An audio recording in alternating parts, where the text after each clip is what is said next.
Ayan po, ako po ang magte-take over sa ating ka-partner, si partner Randy. Ayan.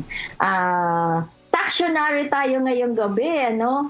Ano ba yung tinatawag na net operating carryover? Ito yung tinatawag na NOLCO, no?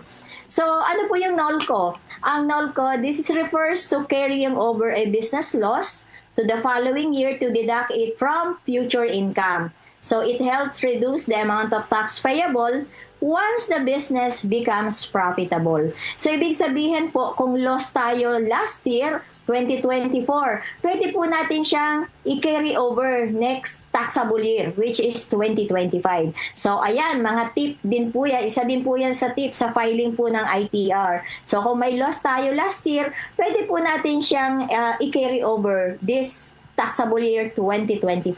Malapit ng filing, malapit ng April 15. Natutulog pa ba ang mga accountants natin, ang mga auditors?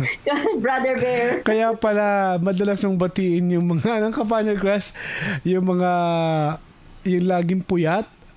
Oh, yes.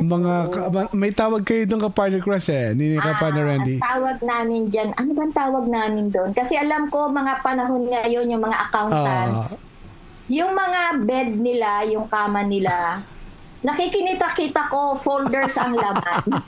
Instead na unan, instead na katutulog. Ayan.